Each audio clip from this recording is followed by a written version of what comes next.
4.5 days in and around Perth, my wife and I packed up to make the 425-kilometer drive north to Geraldton. I was finally used to driving on the left-hand side of the road, and we're getting used to walking on the left-hand side as well. On the drive, we passed Lancelin and Cervantes, which are both good windsurfing and wingfoiling spots. We stayed at Lancelin last year and enjoyed wingfoiling, exploring the beaches and the sand dunes. As we drove north, we noticed the surrounding terrain was wind-blown and wind-swept. You could see the dunes and the trees that were tilted due to the constant wind.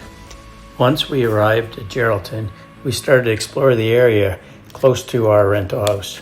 Over the next few days, we walked the shoreline, checking out the scenery, swimming, and visiting the Geraldton Museum. We often went walking between 8 a.m. and 10:30 a.m., hoping it would be cool.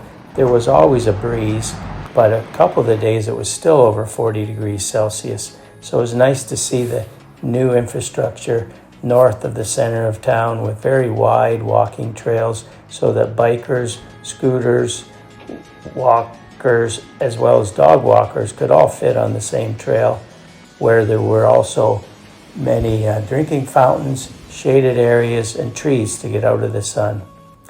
One of the days after we went swimming, we went and checked out the museum and saw many interesting facts about the Geraldton area and Western Australia area, from the way it was established, from mining to the convicts to the original railways to some of the shipwrecks. We watched a show about a couple of the shipwrecks.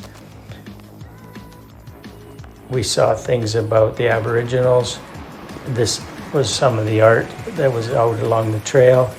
I was surprised the waves could even come in to this area. It was so protected, but there was still swell that could come into the bay. There was 3 or 4 beaches at the town beach. One was specifically, it seemed like, set up for swimming lessons and with the lifeguard station. And then there was a couple others that were just for anyone, it seemed like. They were all open for the public. We also watched freighters come in a couple times with the tugboats assisting them. They have to avoid the reef and come in on about a 45-degree angle to the town. Tony and I swam a couple beaches over from the main dock so we could see the freighters coming in, and we could swim out to one of the swim platforms, play in the shore break. There was quite a bit of undertow, I might say, in the shore break, but it was all sand. A beach or two over from where we were, there was some swim lessons, and I did notice they identified the levels with the tots wearing green hats and the in-betweens with the blue and a little more advanced with yellow swim caps. And there was lots of change areas as well as showers in that area. We passed 4 cafes. I had to look at the windsurf boards, of course, in front of the second one. Then I checked out some of the change rooms were shaped like Rubik's Cube. They weren't all like that. Each area was a little different from the other. Just north of where we were staying is a beach called Sunset Beach, which has a good launch for kiting, windsurfing, and wingfoiling.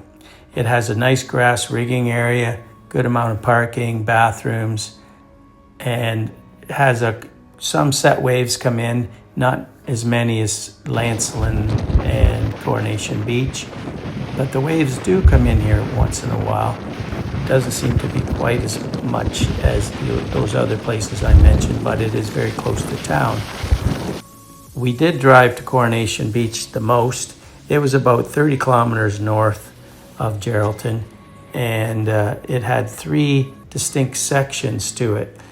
To the south end of Coronation Beach was designated windsurfing only, and there's an area for lessons, events, and storage, and clinics.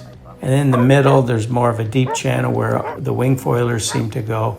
And to the right, there was a kiting area with a longer beach for launching and landing kites, and the kiters were supposed to stay 40 meters away from the windsurfers when they're out in the break. So the kiters generally stayed to the north side of the beach, wingfoilers in the middle, and windsurfers to the south. But they did mix up quite a bit when you were out past the breaks. And I will show some of those sections and breaks and a little more of a walk around of Coronation Beach in one of the next videos.